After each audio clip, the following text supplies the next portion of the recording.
Hello, and welcome back to another episode of the Nobody Asked for This podcast. Now, this is a somber episode because, well, it happened. As I'm sure all of our, valued, returning, regular listeners know, we have quite heavily detailed someone very important to history. See episode 2, Royally Convicted. But yes, mere hours after I put down my very high-tech recording equipment, Queen Lizzie Liz, in the flesh, essentially left the flesh. She passed. She died. I don't know how else to put it. Now, we got an alert Thursday, I want to say Thursday morning, like maybe at 9, that she was on medical evaluation. And I thought, well, no shit. She's like 9,000 years old. I think she was like 94. They should always be on medical evaluation at that age, But they didn't say like it was the end, but it felt like it was the end. I just felt it in my gut and with my gut flora. I was like, something is off because it felt very rushed. Looking back as a royal analyst, I think what happened is I think she honestly could have been dead when they told us that she was under medical supervision, but then didn't want the out of nowhere notification of she's dead. So I think they wanted to give us like an hour or two to like collect ourselves, maybe brew some tea, make those little cucumber sandwiches that they make you eat, or I guess not make you eat, but like encourage one to eat at a high tea as I take a sip of my coffee. But yeah, she's gone. And 94, pretty good. And I just have to say, as we always say when discussing, and again, I'm going to keep saying we, I don't know why, and it's just me. But as we said in episode 2, talking about the Queen is not an endorsement. It's not an endorsement deal. I know she's done some things, and the monarchy, to pronounce it as it's spelled, is not the greatest. So this is not an endorsement. It's just acknowledging that this historical thing happened. And if I do say so myself, I had thought about it before. What happens when she dies, and it kind of like didn't affect much. Like I thought it would be almost a bigger deal than it was. Like, no offense to her. And again, as much as, we can make light of it, it is sad, rest in peace, truly. But having said that, like, I think you realize how much of an impact someone has on your life once they're gone, or even a thing. Like, it doesn't have to be a person. You realize stuff, the importance of it when it's gone. And I have to say, I don't think she had that much of an impact on my life because she's gone and it doesn't feel much different. I think unfortunately, the biggest impact is in Canada, our $20 bill is about to get, a facelift, a different face, and that is in the form of Queenship III, who, of course, the Queen's son who will be taking over the throne. You have to wonder, like, when he got the phone call, like, she's kicking the can, is he like, oh shoot, I have to start work tomorrow?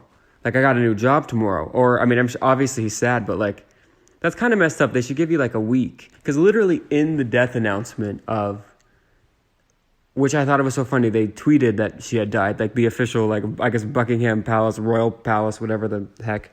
They have, like, a Twitter account, which is so funny. And definitely not how they announced the last monarch dying. Which, just goes to show how much has changed since there's been a change. I don't know that there's a person on Earth.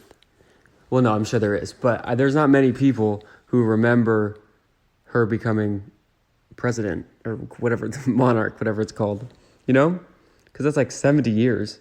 So it's like you'd have to be like, well, I guess if you're like 78, maybe, like you were 8 years old when it happened. Either way, it's been quite a long time since this has happened. And in the tweet, like I was saying before, they like announced Charles as king. So here's the thing. I've only, and as many people have, people even a lot older than me have only known there to be a queen. So I'm not really gonna switch to calling him king. So we're just gonna say queen. And I think Charles. It sounds a bit long, so we're gonna shorten it to Chip. And I heard that he was the third. So from this moment on, we're gonna coronate him as Queen Chip the Third, at least in the world, the kingdom of nobody asked for this. Because again, poor guy, like, had to start a new job at freaking 75 years old or whatever, how old he is. Like, I mean, do you think he wanted it, or is he like, this is terrible, the worst thing that happened? Obviously, again, keeping in mind the fact that his mother had to die for him to get this, so it's like nepotism, but like nepotism to the death, you know?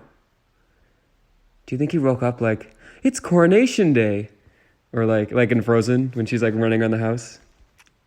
I guess we'll never know. But something we do have in common, as I saw a picture of his fingers, and I believe I've talked about this before on the podcast, maybe like a few episodes ago, how randomly this year my fingers decided that they were gonna swell up from time to time. I think it was probably more of an act of trying to keep me humble. Like, I had too much going on for me, so like in an effort to balance things out, I needed some sort of like humbling, which I definitely got. But Queen Chip the Third has the same fingers. Like, his fingers look like how my fingers looked like. So I have some sort of like royal bloodline that we have the same thing, or we caught the same bug, or that's my future. I don't know. I just thought it was interesting to note. So with that said, we normally don't talk about kind of news, current events, things on this show, but we had to kind of close out the story of Her Majesty. I believe in, again, the second episode, royally clogged, or what was it called? Royally, what is that? Convicted, royally convicted. I believe I predicted that she was going to live to like 100 and something. Unfortunately, for her and me, I was wrong. But what you gonna do? It happens. I'm not the Long Island medium. Wait, no. Chip and the kids need to go on the Long Island medium. That's perfect. Okay, anyone who doesn't know, Long Island medium, this woman who has a TLC show about how she speaks to dead people. Like, she'll literally be in the supermarket, like going down like the chip aisle, and she'll be like. And she'll be like with a friend or with her family who's like, oh God, here we go again. And she walks up to some like random, like in the deli lineup to get sausages.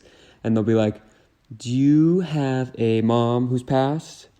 And they're like, yeah. And she's like, did she wear a toe ring on her left finger every Saturday from 2 to 3 for the years 1998 to 1996? And they're like, yeah. And then she starts like communicating, and I guess medium, meaning like she is the medium to mediate. Anyway, I don't know. That needs to happen. She needs to give a free reading to one of the royal members. Honestly, even like a staff member that, Lizzie Liz particularly enjoyed. She might come through for them.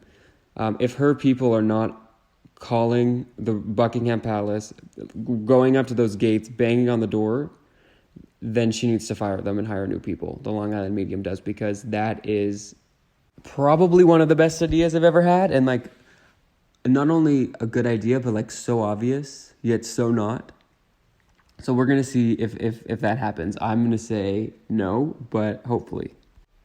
So moving on from royal death, I'm sure, as everyone has been waiting for, my topic for this week, as announced in the last episode, the idea came to me mid-episode, was I was going to present some Antarctica facts.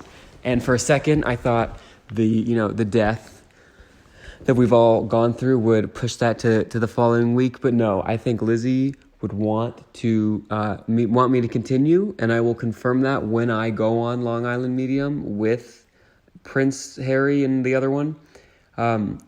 And I'll ask her, I'll ask the Long Island Medium to mediate that response to me. But I'm pretty sure she would want me to continue. So I will continue. I went on my laptop, I went on Wikipedia, all those old websites that I would use to do my school projects in elementary school. And I just have to say, wasn't it great when you got to do like a PowerPoint presentation in specifically elementary school, because they didn't make you cite your sources. Like you could literally just like find something on Wikipedia, find something on like facts.com or like WikiHow, and you could just write it down in your PowerPoint, and no one asked you to confirm, no one asked you to cite whoever wrote it. Like you could just say it. And that's so much easier, because in university I always found that the hardest part was the bibliography. If I'm being honest, half the time I would make up my own facts and then quote sources that agreed with me. And I would call that a research essay. I could understand how someone would say that's not a research essay, that's more of like a persuasive speech. But as long as I found something that agreed with me, I was good. Now, I can't guarantee that I didn't take stuff out of context to get it to agree with me. I might have done that, but I'm scared if I talk anymore, I might get myself in trouble. So I always handed in a bibliography, and I would always put it through Grammarly free trial, where it wouldn't tell you what you did wrong. It would just tell you that there was stuff wrong, but I wasn't going to pay for it.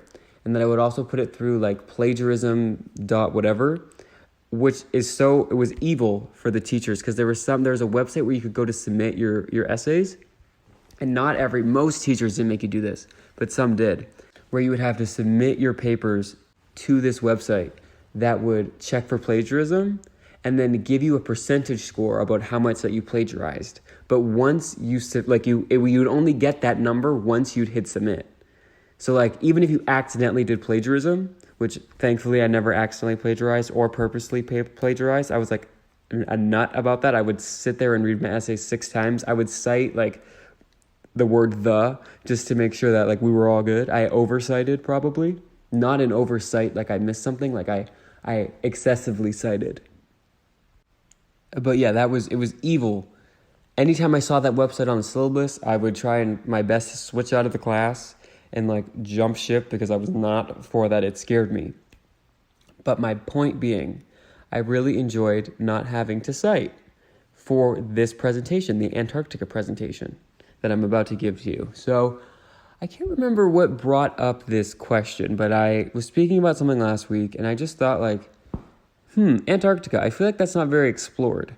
In the age of everything gets a Netflix documentary, everything gets a National Geographic full spread, everybody, sees a picture of what everyone's eating. Like, we're really not asking questions about a gigantic continent that is just existing below pretty much all of us. And I think maybe that's what it is, like, because we don't really have to come into contact with it. Like, no one's ever flying over Antarctica. No one's ever like, oh, I have a layover. Oh, where's your layover? Antarctica, So I just thought, like, maybe a market that I could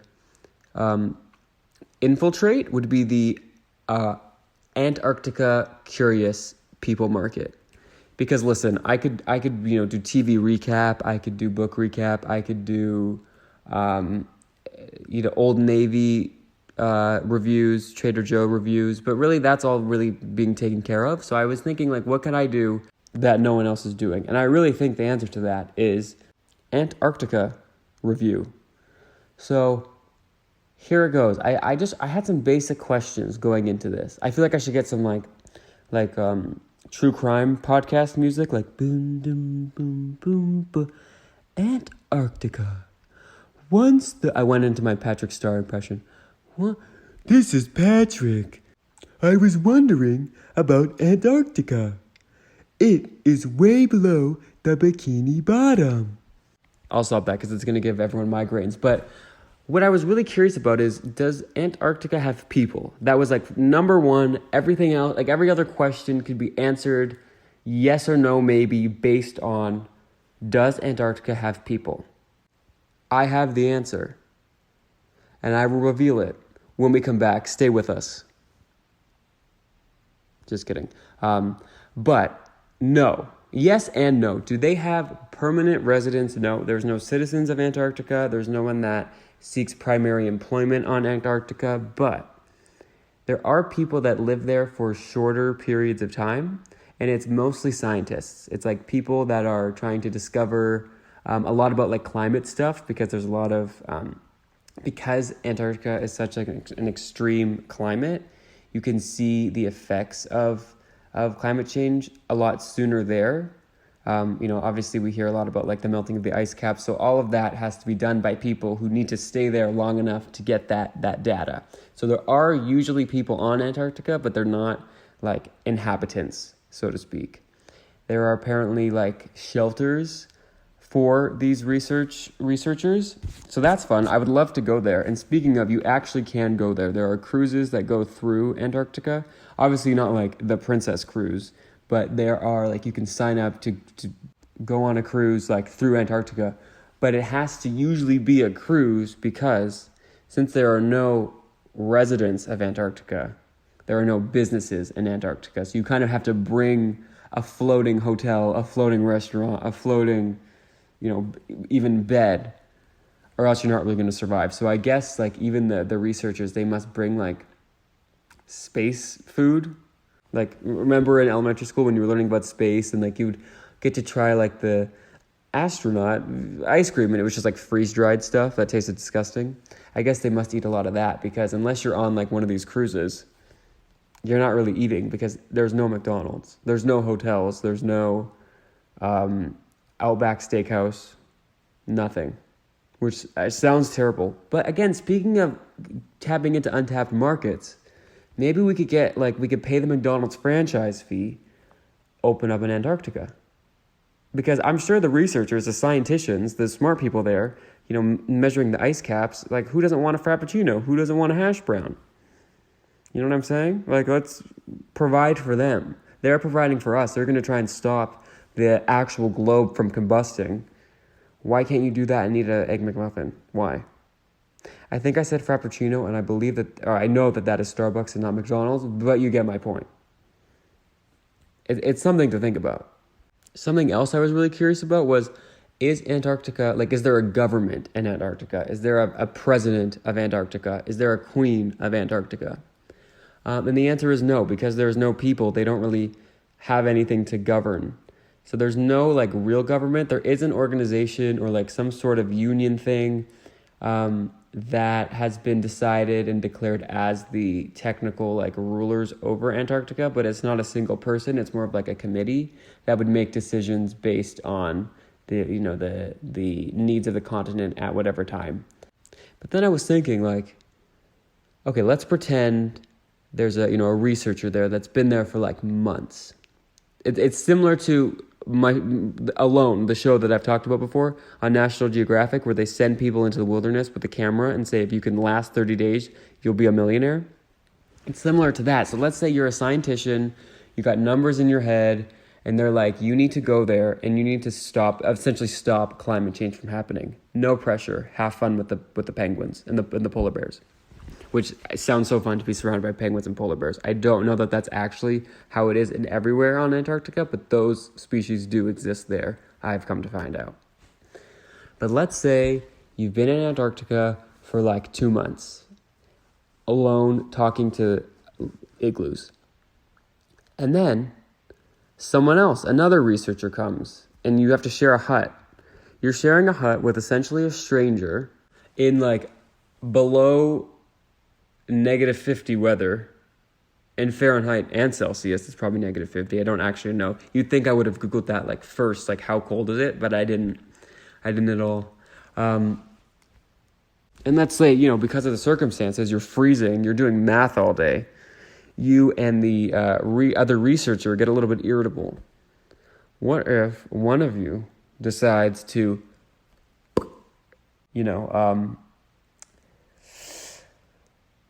unalive the other person? What happens then? Because there's not really a government, there's no courthouse. I'd assume another country, because apparently there are countries that have claimed regions of Antarctica, so maybe you would be tried in that region, but who would even investigate? Who would know? That's actually kind of scary. Remind me to never get murdered in Antarctica. Yikes. Actually, I will say this, because there are cruises, I didn't look into how expensive they are, because I know it's probably sky high, those prices. But if I can ever get there, I promise I will bring my phone. Here's the good thing about doing low budget recording is if it's just my phone, I can really record from anywhere. So if I ever find myself in an Antarctica cruise, I will pull up my phone, hit record, and we will do a live episode from Antarctica. I hope to get some of the penguins involved, the polar bears. We can ask the researchers how it's going, if they've murdered each other yet, if they've tried, if they've heard about any murders. We need to get someone who's been on Antarctica as a guest.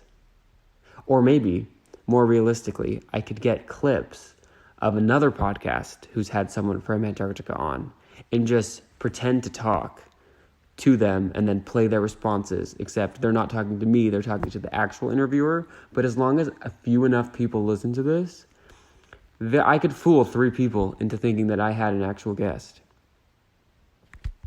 And wouldn't that be exciting? Actually, do you know what is exciting? This is, I think, the first time that I couldn't tell you what episode number this is. I think it's either 13 or 14, but I'm not 100% sure. And I think that means I'm successful. I'm like 92% sure that's what that means. Because if you ask like an actual podcast person, I'm sure they can't tell you like, oh yeah, I'm on episode number 302. You know? So, I mean, I'm getting up there. The nobody asked for this podcast is like about to go to high school. If it's like 14 years old. We're like high middle school at least. Like upper middle. Oh, I have a PSA.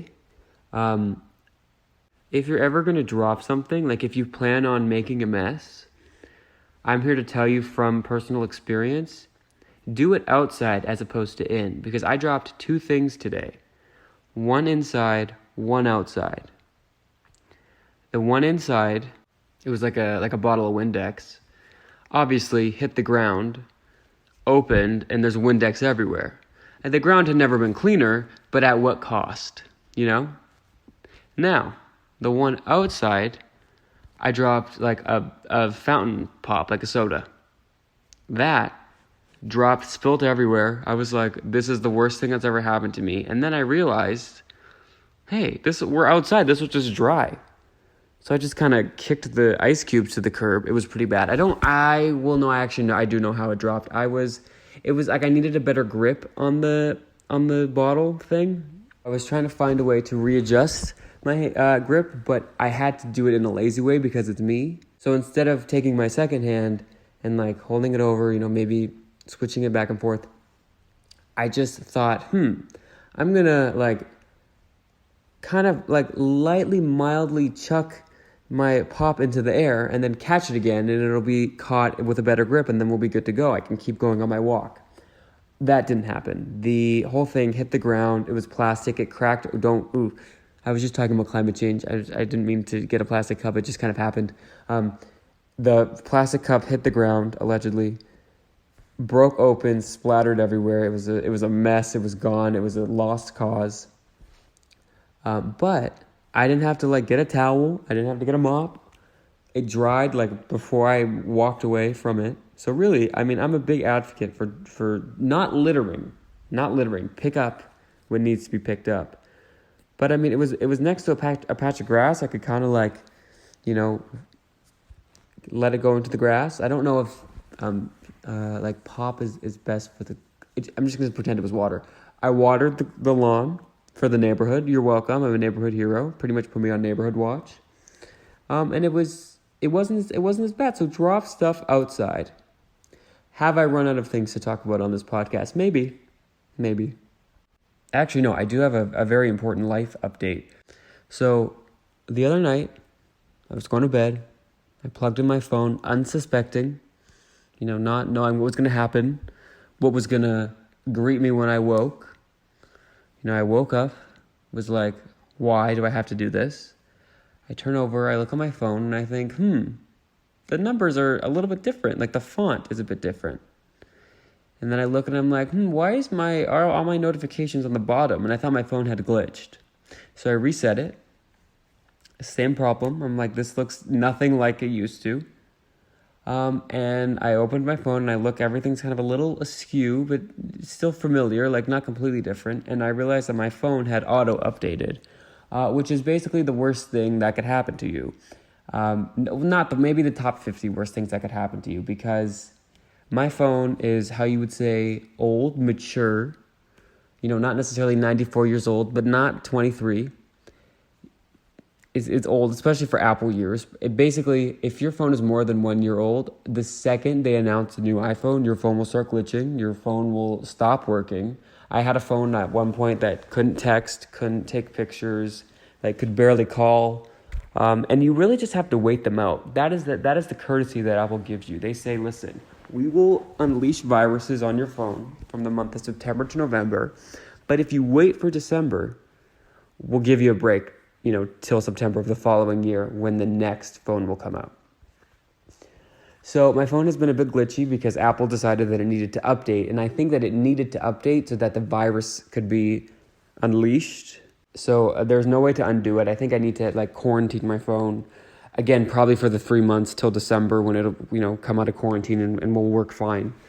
So really, we'll be struggle busing through this time. I actually thought about getting a flip phone. I've wanted to do that for a while, but I just, I have everything on my phone. I have my games. I have my email because, everyone's really emailing me. How would I record? How would I do this podcast? People would be lost without me if I had a flip phone. So really, it's your fault, listener. It's your fault. You are forcing me to have a non-flip phone. You're forcing me to have a virus thing. Actually, I'm actually kind of a little bit glad that my phone updated, because I thought that I had updated a couple months ago when they told us that there was some virus going around on the phone. Not like COVID virus going around, like actual computer virus going around, and that we needed to update it immediately, or else some hackers would be able to hack in and steal all our information and stuff. And I'm pretty lenient with the information I put on my phone. Like my credit card is on there, my email, my address. Maybe it's not smart to proclaim this information on the internet, but you know what I'm saying.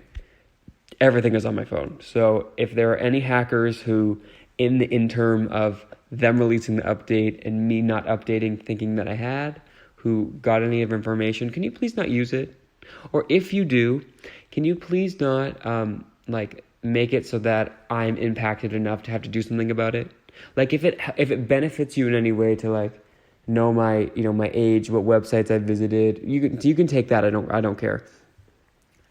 Honestly, if you need my credit card information for anything other than using it, I don't, whatever, do what you got to do. But the second it starts impacting me to the point that I have to put towards the effort to stop your activity, that's when I'm going to get mad. So I just hope, do you remember a few years ago when that app was really popular where you would put a picture of yourself and then it would turn you old? It would show you what you're going to look like when you're 80. And then everybody thought that was some sort of surveillance way of stealing your face, or another country was taking the data. That I was fine with. You need to take a picture of my face, go for it. Do whatever you want. Just don't let it get back to me. You know what I'm saying? It's like when the teacher would leave the room during the exam, and it's almost like you thought that they wanted you to cheat because the higher the class scores are, the better it looks on them, they taught you so well. And it's almost just let me not have to deal with this. Or when you get a speeding ticket and then not that I've never done that. True, I was going to make a joke. I really haven't. I'm 10-2. We're going 50K all the way. But it's sometimes they let you off because, whoever was doing it, just doesn't want to have to go through the paperwork. It's like that. So to all the hackers out there who I'm sure are huge fans of the podcast, if nobody asked for this podcast, who are at the computer all day, hackers probably really have to do those computer exercises that people release to they put in offices of you stop every half an hour, do a lap around, maybe crack those hand wrist things, so you don't get carpal tunnel or whatever. The poor hackers probably have carpal tunnel coming out the rear. But my point is, hack me smart, please. If you're gonna hack me, smart. You got to do it smart. That's probably a good message to send. Anyway, thank you for joining me once again on this episode of the Nobody Asked for This podcast. As I always say, you can find us on our website, podcast.nobodyaskforthis.podbean.com. I look at the traffic of that website, and I don't think anyone's ever gone on it but me, but one of these days they will. You can find us on Instagram, on TikTok. I'll be honest, we haven't talked in a while. I have to get back on the TikToks, because that's where the kids are, I'm told. We also have a Twitter, we have a Facebook, we have a, like I said, a website. You can find us on pretty much anywhere podcasts are found: Apple, Spotify, Stitcher, iHeartRadio, Alexa. You just tell her, hey, play that annoying guy that talks. I assume I'll be the first one that comes on. And yeah, next week I will be maybe in a remote location. I've had an idea for next week's episode for a few, and I know I say this all the time, but I actually have an idea for next week's episode that I think will be good. It might involve food, it might involve fall, it might involve a little ASMR from chewing that I might have to cut out, because I don't know how popular that will be. But again, I don't really have to worry about being popular because 3 people listen. So, as I leave you with that anticipation, I thank you for taking the time to listen. Hope you enjoyed. Hope more so than not that you did not enjoy. Like, you didn't have to love it. You don't have to love every episode, but like, as long as you never hated an episode, I'll take that as well. Long live Queen Chip III, rip Lizzie II, and see you in 1 week. 3, 2, 1, bye.